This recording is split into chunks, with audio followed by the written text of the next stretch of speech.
5 जा, एंड अभी ये 2 से कैंसिल नहीं होगा, तो चेक कर लीजिए 3 4 5। अगर 3 से देखें तो 3 1 जा, एंड 3 जा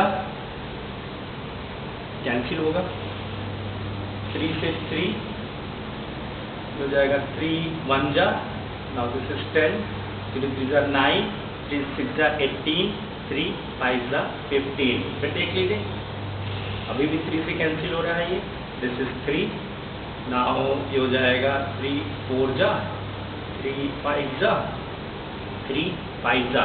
देख लीजिए कि अभी भी ये 3 से कैंसिल, 2 से तो कैंसिल होगा नहीं, तो 3 से कैंसिल करके देख लीजिए, 3 से कैंसिल नहीं होगा, तो 5 से आप इसको डिवाइड कर लीजिए। 5 से डिवाइड करेंगे तो ये हो जाएगा 5 9 जा, एंड 5 1 जा, एंड नाउ दिस इज जो भी है, मतलब इसी तरीके से आप प्राइम फैक्टराइज करते हैं। अब 1 2 3 4 5 6 7 8 करते करते जाएंगे, तो नाउ 7 13 जा, ठीक है, एंड 13 आपको आप देखेंगे तो 13 1 जा 13, स्टॉप, ये 13 1 जा।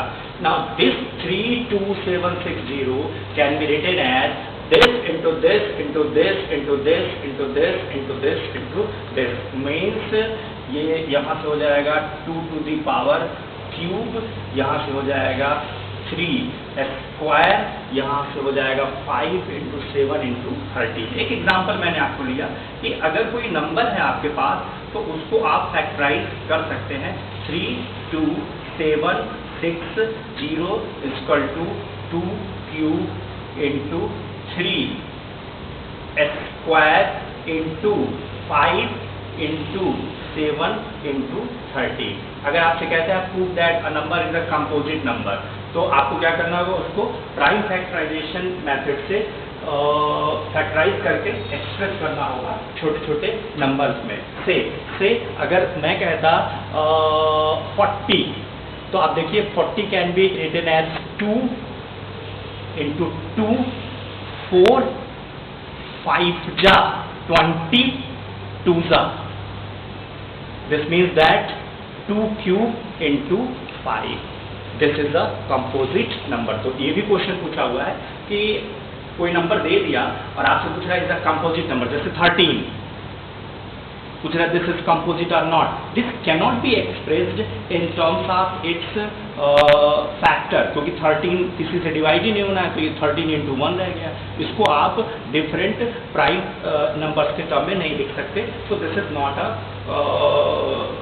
Composite number. तो यहाँ एक ये था, एक और आपको कैलकुलेशन देखना है जिसका स्टेटमेंट ये कहता है कि अगर कोई नंबर है और कोई भी नंबर मीन्स, अब एक्चुअली में आपको रैशनल नंबर के लिए डिस्कस करना है।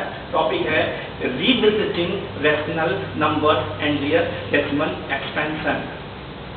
रैशनल इरेशनल, आपको पता था कि कोई भी नंबर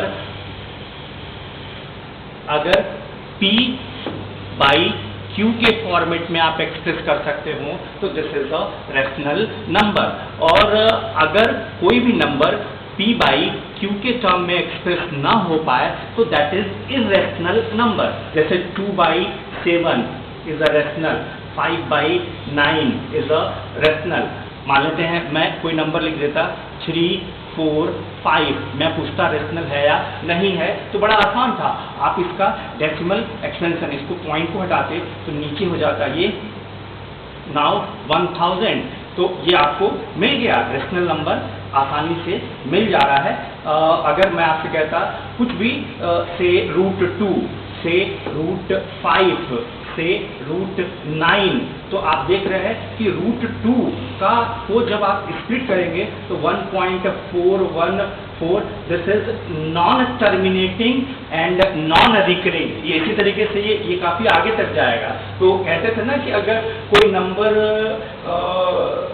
आप चेक करना चाहते हैं कि वो रैशनल नंबर है या नहीं है, तो उसको टर्मिनेटिंग होना चाहिए। ऐसा नहीं है कि वो टर्मिनेटिंग ना हो, और इस कैलकुलेशन में जो हम कर रहे हैं यहाँ पे, इसी तरह √5 को निकालेंगे तो देखेंगे कि ये आपको जो मिलेगा वो स्प्लिट होने के बाद इसका आपको डेसिमल एक्सपेंशन वो बढ़ता चला जाएगा, कभी आपको नहीं मिलेगा। जैसे मैं और याद दिला दूँ आपको, 1.1333, तो इसमें कहते थे ना 1.1 और 3 को आप बार कहते थे। नाउ इसको आप एक्सप्रेस करें तो आप इसको लिख पाएंगे एज अ p/q, जो टर्मिनेटिंग या रिपीटिंग डेसिमल एक्सपेंशन होते हैं वो रैशनल होते हैं, ये आपको पता था। अभी यहाँ आपको क्लास 10th में जो देखना है वो ये कि अगर कोई भी आपके पास से p/q इज गिवन और आप जानना चाहते हैं कि इसका डेसिमल एक्सपेंशन जो है वो टर्मिनेटिंग है या नहीं है, तो इसके लिए आप q को फैक्टराइज कीजिए। अगर q को आप फैक्टराइज करते हैं और फैक्टराइज करने पर ये some power of 2, some power of 5, सिर्फ सम पावर ऑफ 2 या सिर्फ सम पावर ऑफ 5 या both having some power of 2 and some power of 5 के टर्म में अगर डिनोमिनेटर एक्सप्रेस हो सकता है तो दिस इज टर्मिनेटिंग डेसिमल, ये टर्मिनेटिंग डेसिमल होगा। मीन्स कोई भी अगर आपको रेशियो दिया हुआ है उसमें डिनोमिनेटर को अगर आप स्प्लिट करें और उसमें 2 और 5 की अपीयरेंस हो रही हो तो वो टर्मिनेट होगा। जैसे हम कुछ एग्जाम्पल ले लेते हैं।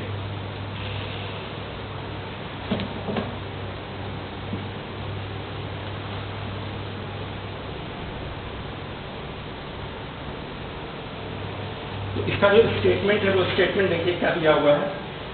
Statement is given if p/q be a rational number such that the prime factorization of q is of the form 2 to the power n, 5 to the power m, where n and m are non-negative integer, then x has a decimal expansion which terminates। यही कह रहा है कि अगर p/q का format है और q को फैक्टराइज करने पर 2 to the power 5, 2 to the power m into 5 to the power m के फॉर्मेट में एक्सप्रेस हो रहा है या स्प्लिट हो रहा है, तो इसका जो डेसिमल एक्सपेंशन होगा वो टर्मिनेट होगा। अब कुछ एग्जांपल ले लीजिए आप इसको समझने के लिए।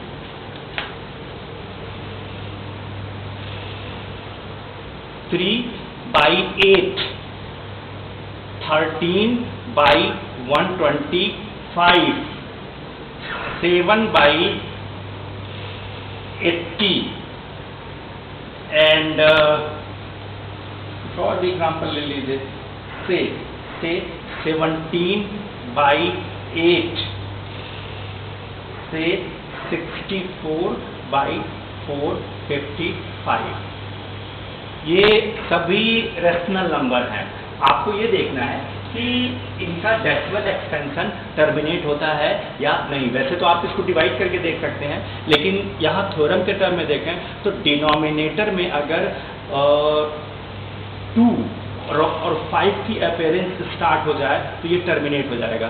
तो आप ऐसा कीजिए, 8 है, यहाँ आप इसको ऐसे लिखिए 3/, ये हो जाएगा 2 to the power 3, ठीक है। नाउ ये 3/2 to the power 3, इसमें 5 भी लाना चाहते हैं ताकि ये आसानी से, वैसे तो मिल गया आपको कि 2 की पावर के टर्म में एक्सप्रेस हो गया तो टर्मिनेट हो जाएगा। अभी आप देखने के लिए कि जो डेसिमल एक्सपेंशन आएगा कितना आएगा, तो यहाँ आप 5³ डिनोमिनेटर में एंड 5³ नॉमिनेटर में मल्टीप्लाई कीजिए।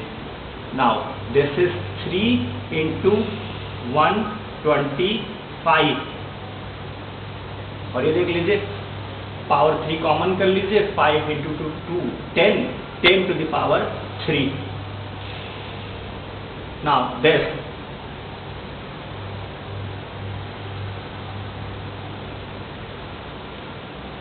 375 डिवाइडेड बाई दिस इज 1000। दिख रहा है डेसिमल एक्सपेंशन हो गया कि नहीं हो गया? That is decimal expansion terminate हो गया, मीन्स 0.375। यहाँ देख लीजिए, this is 13, this is 125 can be written as 5 cube, means denominator में सम पावर ऑफ 5 आ रहा है, इसका मतलब है इसका जो डेसिमल एक्सपेंशन है वो टर्मिनेट होगा। यहाँ आप इसमें ऐसा कर लीजिए 13/5 क्यूब इंटू 2 क्यूब और यहाँ into 2 cube, 13 into 8 10 to the power 3 that is 1000, 104/1000 this is 0.104। तो इस तरीके से इन्होंने बहुत सिंपल एडजस्टमेंट दिया कि कोई भी अगर आपके पास नंबर है दैट इज रेशनल नंबर है, उसके डिनोमिनेटर को अगर आप सम पावर ऑफ 2 और सम पावर ऑफ 5 और some power of 2 multiplied by some power of 5 के multiplied by some power of 5 के टर्म में एक्सप्रेस कर सकें, तो जो रेशनल नंबर है उसका डेसिमल एक्सपेंशन टर्मिनेट हो जाएगा। इस तरीके से आपने पहला चैप्टर सीबीएसई क्लास 10 का जो पहला मैथ में चैप्टर था रियल नंबर वो पूरा किया। इसमें एक दो थ्योरम हैं जो आपसे पूछे जाते हैं, क्वेश्चन कह लीजिए थ्योरम में, जैसे स्टेटमेंट दे रहे हैं कि √2 is irrational, prove that √2 is irrational, कह रहे हैं कि √3 - 5 इज इरेशनल। क्या मतलब है इनका? आप ऐसे समझिए, मीन्स लास्ट पार्ट हम डिस्कस कर रहे हैं, लास्ट पार्ट में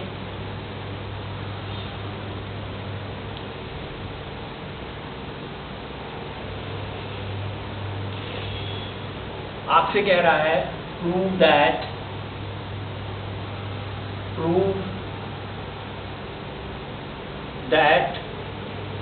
√2 is irrational।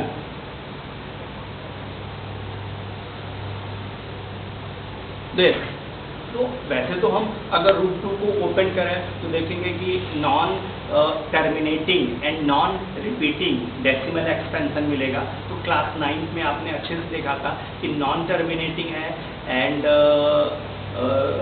रिकरिंग नहीं है या पीरियोडिक नहीं है, या फिर आप उसको डेसिमल एक्सपेंशन सीज नहीं हो रहा है, तो वो तो इरेशनल ही होगा। अब यहाँ मैथमेटिक्स में इसको कॉन्ट्राडिक्टरी मेथड से प्रूव कर सकते हैं। क्लास 10 में अगर आपको प्रूव करना पड़े कि √2 इज इरेशनल, तो आप कह लीजिए कि से √2 इज रेशनल, √2 इज रेशनल।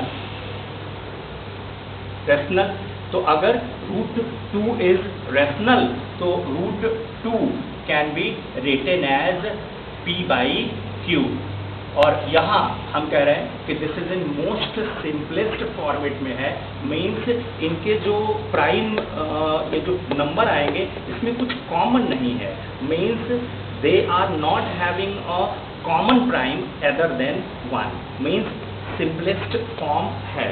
अब अगर ऐसा है तो आप इसको स्क्वायर करिए, दिस बिकम्स 2 = p²/q²,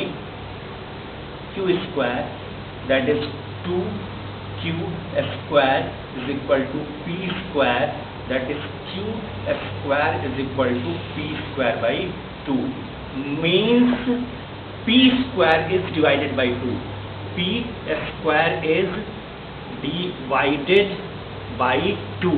ये स्टेटमेंट हम बाहर से यूज कर रहे हैं, ये एक यूनिवर्सल ट्रूथ है कि अगर कोई स्क्वायर है नंबर और किसी नंबर से डिवाइड हो रहा है तो उसका अनस्क्वायर्ड भी उस नंबर से डिवाइड होगा, means p² is divided by 2, तो implies that p is divided by 2, p is divided by 2। Square of p अगर 2 से डिवाइड होता है तो p भी 2 से डिवाइड होना चाहिए। इसका मतलब है कि p को आप फैक्टराइज करके लिखते तो उसमें 2 की अपीयरेंस हो जाती, से p इज द 2c। से ठीक है। अभी ये आपने एज्यूम किया था √2 = p/q, ठीक है, आपने स्क्वायर किया था यहाँ पे। अभी आप ये इसको सेकंड कह लीजिए, अभी आप 2 में t की वैल्यू रख दीजिए, ठीक है, इक्वेशन 2 में ये t की वैल्यू रख दीजिए। नाउ 2 = रखेंगे तो हो जाएगा 4c² divided by q² implies that 2 q² को इधर लाइए, q² = 2c², 2 को इधर लाइए, q²/2 = c² means q² is divided by 2. Here q² is divided by 2. So q is divided by 2. q is divided by 2. p भी divided by 2 है, q भी divided by 2 है। मतलब अगर हम p को स्प्लिट करें तो इसमें भी 2 आएगा और इसमें भी 2 आएगा। और हमने कहा कि p और q are the primes not having any common number, that is simplest format में है, 1 के अलावा इनके पास कोई कॉमन प्राइम नहीं है। अगर √2 रेशनल होगा और हम उसको p/q के टर्म में लिखेंगे तो यहाँ आ रहा है कि p और q दोनों 2 से डिवाइड हो रहे हैं। इसका मतलब है दोनों में एक कॉमन प्राइम 2 की अपीयरेंस आ रही है, विच इज़ रॉन्ग, क्योंकि हमने यहाँ सिंपलेस्ट फॉर्मेट में इसको एक्सप्रेस किया था। इसका मतलब है कि जो एजम्पशन हमने लिया है कि √2 = p/q is wrong, implies that √2 can never be equal to p/q, implies that √2 is a irrational number, is an irrational number। इस तरीके से आप √2 को इरेशनल नंबर कह रहे हैं। यानी क्या कॉन्ट्राडिक्ट आ जा रहा है कि अगर √2 is p/q and it is in most simplest format, that is not having any common prime factor, तो यहाँ हमें एडजस्ट करने पर मिल रहा है कि p में भी 2 आएगा और q में भी 2 आएगा, दैट इज इनके एक कॉमन प्राइम अपीयर हो जाएंगे, जो कि नहीं है। इस तरीके से इसका वायलेशन हो गया, और वायलेशन की वजह से हम कह रहे हैं कि √2 एक इरेशनल नंबर है। लास्ट एग्जांपल आप देख लीजिए,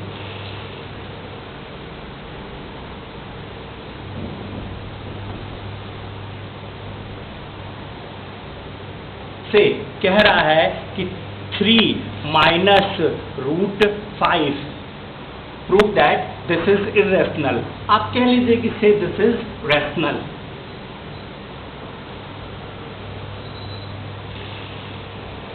अगर ये रेशनल है तो आपको पता है 3 - √5 can be written as p/q, means 3 - p/q can be written as √5, implies that 3/1 minus p/q is equal to √5.